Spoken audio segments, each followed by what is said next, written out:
Hey guys, Kravon here, and today I'm going to be making a video which is going to be based on tips and tricks and maybe some glitches that you can use for Link's Awakening DX Rando runs. It's also going to be somewhat of a promotional video to promote the randomizer technology that we have. So this randomizer was created by CrystalSaver with the tracker that I'm going to show after, created by LedZeppole.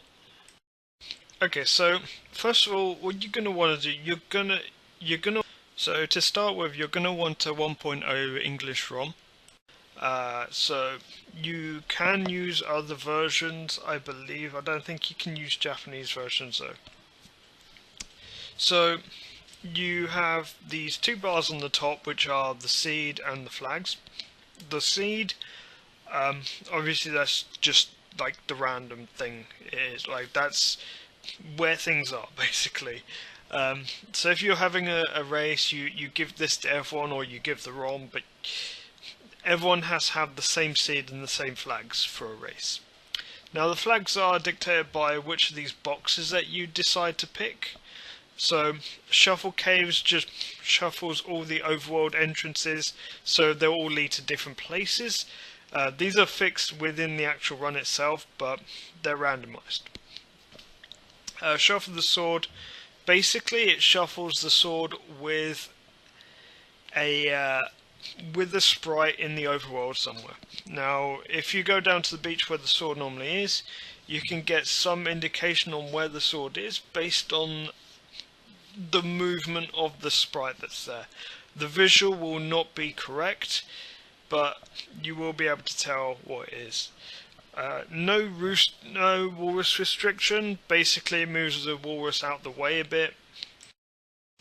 Add instant transfer keys I'm not actually going to talk about because there is a function which allows you to basically make those useless, and that's house swap. So at any point in the game, if you're on the map screen and you press B and start at the same time, you will warp straight back to the house, and instant transfer keys would do this for you anyway.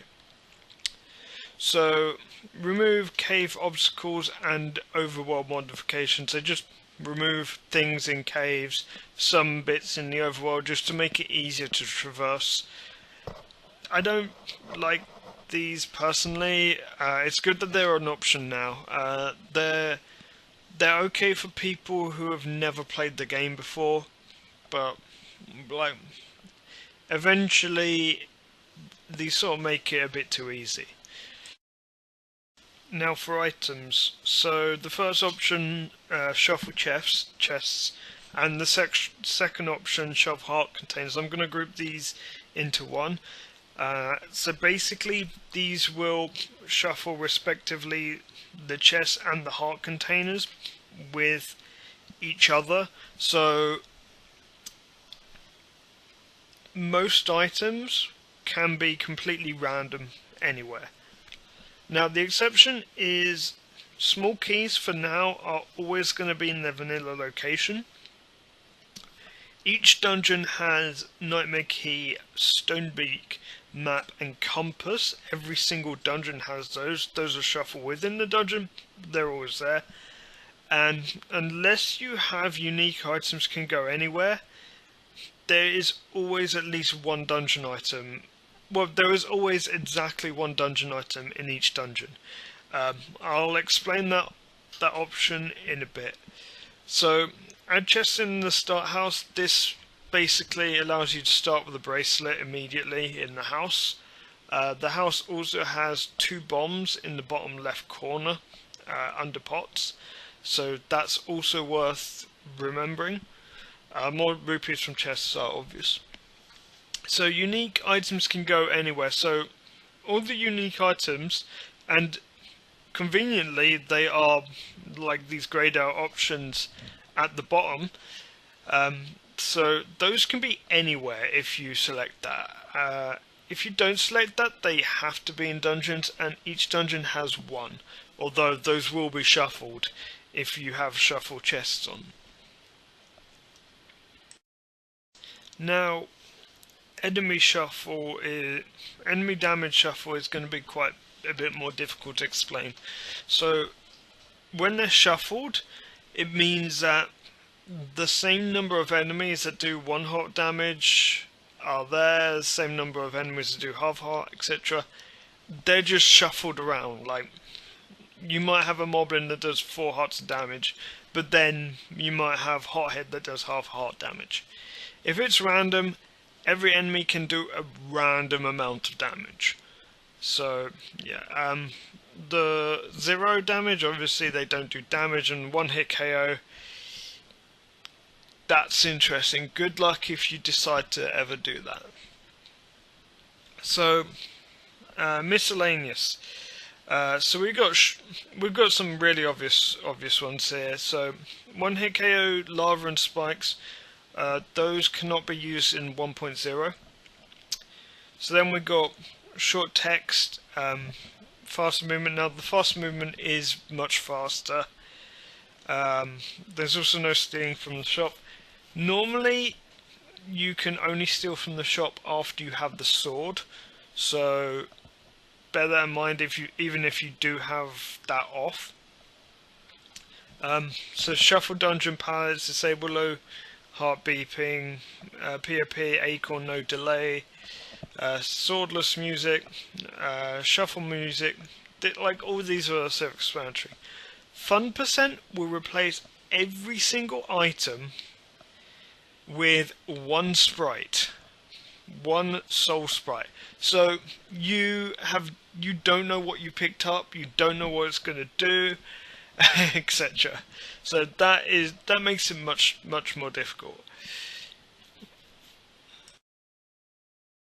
So when I recorded the first half of this video, I actually did it with a different version than what's current. So this is version 20 now. There's a couple new additions. So the add new cave above castle. There's a cave that was in the game files, but it was never released in the final version of the game. That's in the moat that's above the castle. So this option adds that, and it also adds what was in there into the rotation. So remove rooster cave pit transitions. So basically when you fall in the rooster cave for the bird key, in the old Rando you wouldn't actually go anywhere, you'd just reset in the room. Here, if you fall down there, you'll come out into the heights where you normally would in the vanilla game. So that one is never randomized. So another option, one last option that's been added is blackout. Now, blackout basically blacks out the palette in dungeons. So you can see enemies and sprites. You can't actually see like where the pits are and everything. So that's more of like a challenge mode that you can do. Okay, so now I'm going to explain the tracker a bit. Now, apologies for the bad picture quality. I'm also going to put all the links that you need in the description. So this is found on winfish.io. That's the website. So as you can see, you can left click the map and it comes up with a cross. But the most efficient way of doing this is by right clicking, and that sort of gives you this menu. Also, if you hover over letters, it shows all the other letters. Actually, the same with the numbers. And then there's obviously the items as well. Like, it's just a standard tracker. So there's also a timer in this, which you can use. I usually use live split anyway, so I don't really use the timer too much. So like there's different tracker options. So if you just wanted to show the map or the items, etc., they're there. You can actually change the look of the map as well. So there's the original map, there's the improved map, and there's a detailed map. I prefer the original, but I think the improved is, well, yeah, improved. So there's also overlays here. as well as your opacity. Now the entrance overlay is by far the best overlay because it shows you where all the entrances are, and if you're doing an entrance item rando, it is very, very useful because you can rule out a majority of the map as like places you don't have to check. There's also item a collectible item overlay, so I'll show that. There's also coordinates as well, and then you can also filter what items you see. So compact, in addition to super compact, shows like keys and things like that. Extended shows what songs you have and whether you've done color dungeon. And then super extended like shows all the companions that you've gone through as well. So like it shows everything you might need to track. I usually just use super compact. I don't need to track dungeon keys and things like that. So yeah, the only thing I would change about there is I'd have the mushroom on that tracker as well. Okay, so Villa buffers are exactly the same as Villa Skip. So when you do this on a pit, you can do this on any pit. You have to wait for the sound 3 times until you're clear of the pit. So I'm going to stop talking so you can hear the sounds.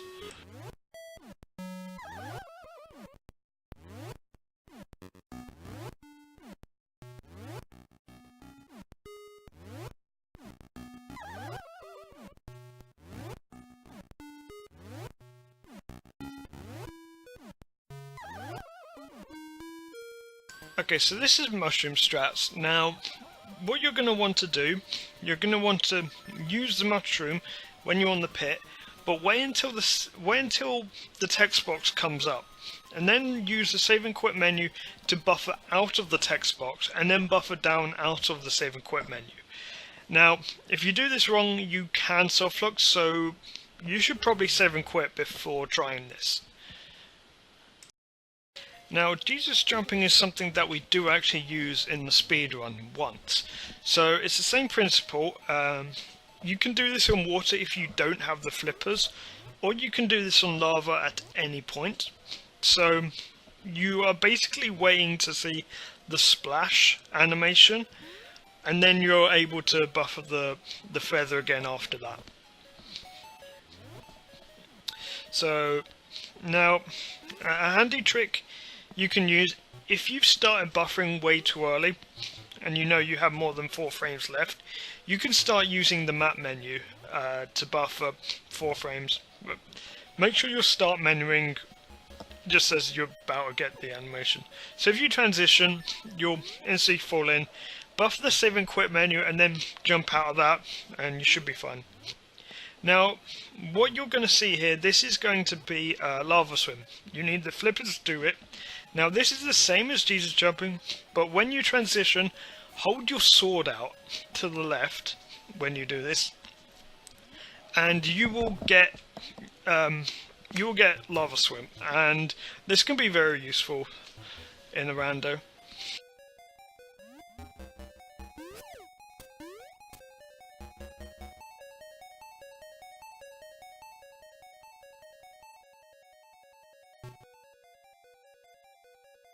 This is a hookshot clip that allows you to clip through a block that's moving.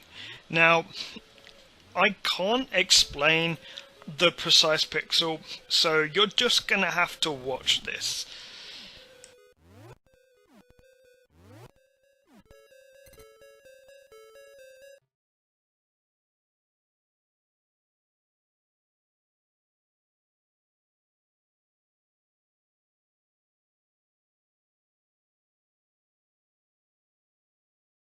So I'm going to show you how to get this chest with just the boots. Now ignore all the items and hearts I have, this is just the save file I had available. So normally there's a key block in this room and there's a hard hat. Knock the hard hat into the pit before trying this. So what you want to do, you want to clip into this pit halfway, and with the boots you just simply bonk off the wall and you travel over. It's as simple as that. Okay, to do Dethyl Skip, so you're gonna need the ocarina. Now, it doesn't matter if you have no songs on this. The only thing that matters is if you have Mambo, you're gonna need another song to be able to do this. So we're gonna do a buffer method.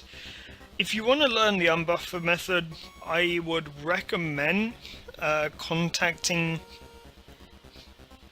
Green Tunic. He's probably going to be the best person at doing it unbuffered. So what we're looking for is we're waiting for a bat. We're waiting for the frame where a bat spawns, and then we're going to map buffer 7 times, which equals 28 frames, and then we're going to play the ocarina, and that's going to freeze a bat. So pay attention to this second bat. This is what we're watching. Okay, it's spawned, so now we start the map buffers. 1, 2, 3, 4, 5, 6, 7, and we play the ocarina. So you buffer the ocarina out of that menu. So we see that bat's actually frozen there. So if we quickly kill Ganon now. Okay, so now that we've defeated Ganon and Lamola without any issues, so that bat has actually appeared as a Dethyl, and it's got no health, so it's actually defeated Dethyl, but there's another Dethyl that spawned. So it's actually spawned stairs, even though Dethyl is here. So you simply go on the stairs and you win. So that's how you Dethyl skip.